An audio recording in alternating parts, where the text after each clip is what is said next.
Se você me acompanha há um tempo aqui nessa parceria com o BTG Pactual Digital, já ouviu falar sobre as minhas recomendações sobre como distribuir a sua carteira de investimentos, quanto colocar na renda fixa e na renda variável. Mas será que essa orientação muda com o tempo? Muda com o atual cenário? É isso que eu quero responder com esse vídeo. E se você curtiu o vídeo, já peço que você curta aqui embaixo, deixe um comentário, um elogio, uma crítica. Todo o debate é muito interessante para as pessoas se esclarecerem melhor e para a gente continuar melhorando esse conteúdo.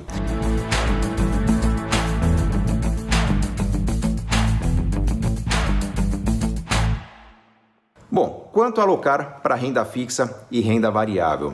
Em alguns dos vídeos que eu fiz aqui na parceria com o BTG Pactual Digital, deixei um deles aqui na descrição desse vídeo, eu falo sobre a regra dos 80, que é um critério para você estabelecer quanto fica na renda fixa, quanto fica na renda variável. O que diz a regra dos 80?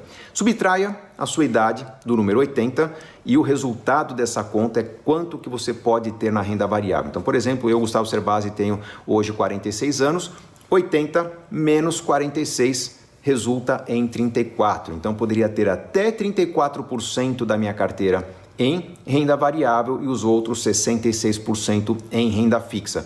As pessoas entendem, as pessoas sabem que esse é um critério conservador, é uma forma de você se proteger contra excessos, contra talvez um comportamento muito ambicioso que te exponha demais ao risco, mas também é uma orientação para carteiras consideradas passivas, para pessoas que não vão estar operando a sua carteira, mudando a composição de tempos em tempos.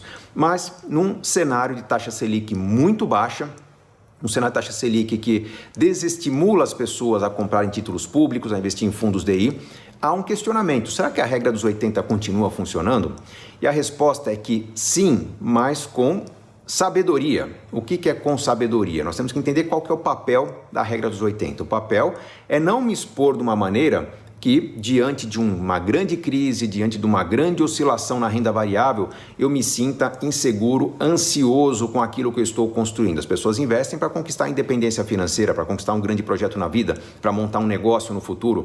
Se você conquistou 80% desse negócio e perde metade do valor quando está prestes a chegar no seu objetivo, você vai certamente se frustrar, ou mesmo que você entenda bem o funcionamento do mercado, você vai ter um aumento desproporcional no nível de ansiedade. Então, a regra dos 80 é uma regra que alerta para excessos, alerta para um controle maior que você tem que ter. Então, a orientação que eu costumo passar para os meus alunos, para os meus leitores, é que você segue a regra dos 80 para saber se está numa condição que pode te deixar tranquilo, tranquila com a sua carteira, e caso você extrapole essa condição, você tem que aumentar a sua postura de controle, aumentar a frequência de controle, né? Acompanhar mais de perto, analisar relatórios, administrar a carteira de maneira mais cotidiana e menos espaçada.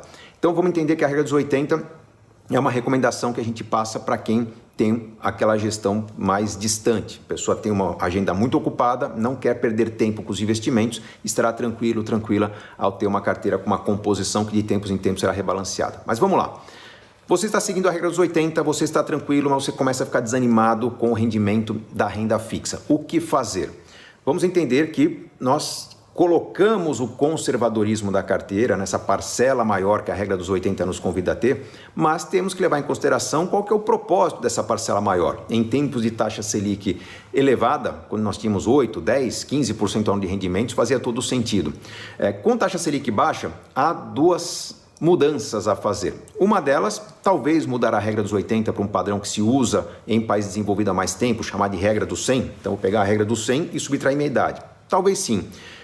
Eu prefiro aproveitar a postura mais conservadora, entender que a maioria das pessoas ainda tem que avançar no aprendizado da renda variável e convidar essas pessoas a melhorar sua renda fixa. O que é melhorar sua renda fixa?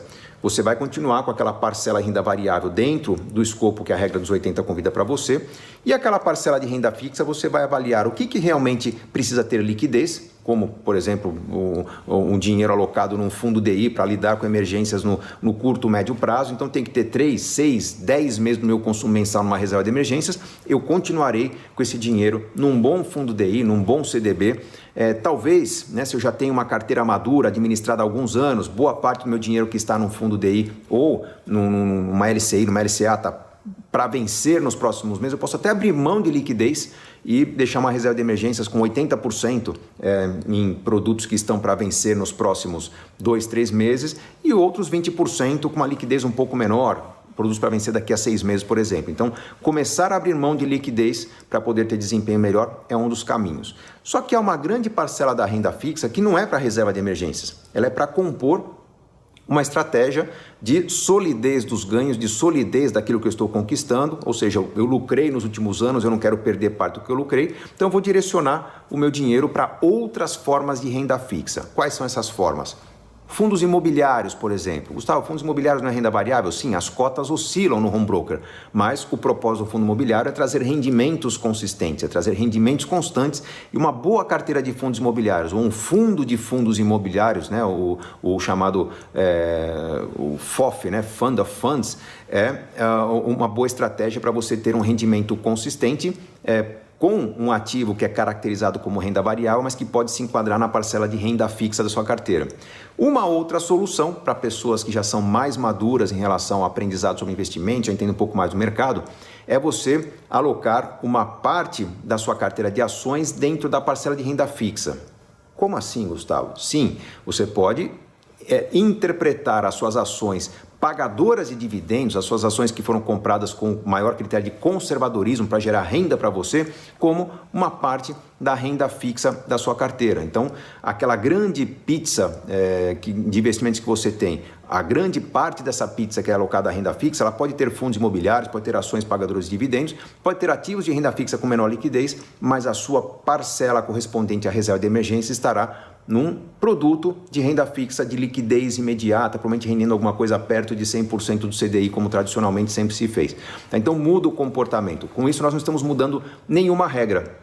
Sempre orientei que pessoas que são especialistas no mercado, por exemplo, quem vive de investimentos em ações, né? Pense num Warren Buffett da vida, ele investe apenas em ações, tem muito pouco caixa disponível nas suas empresas, mas a sua carteira de ações talvez tenha um critério parecido com a regra dos 80, em que uma parte dessa carteira está em ativos geradores de renda, ações pagadoras de dividendos, mais conservadores, e uma parte está em ativos geradores de valor, aquelas ações são compradas de maneira a esperar uma valorização da cota dessas ações. Mercado imobiliário é a mesma coisa. Se eu invisto só em imóveis, eu posso ter uma parte da minha carteira de imóveis que eu comprei para rendimento de aluguel, a minha renda fixa, e uma parte da minha carteira com imóveis com rendimento baseado na valorização do entorno desses imóveis. Então a regra dos 80 ela continua sendo válida. Talvez estejamos no processo de migrar essa regra dos 80 para uma regra dos 100, já que o conhecimento e o domínio da renda variável faz com que a gente aproveite esse mercado de maneira mais consistente, mais proveitosa, mais rentável, mas de certa forma as regras continuam valendo. Espero que você tenha aproveitado esse vídeo, que você consiga colocar em prática, que você tenha curtido. Se curtiu mesmo, repito, não deixe de dar o seu like aqui embaixo, comentar, que é muito importante para mim, eu acompanho os comentários, e se inscreva no canal do BTG Pactual Digital para continuar recebendo conteúdo de qualidade, para melhorar suas escolhas de investimento. Afinal, enriquecer é uma questão de escolha. Grande abraço!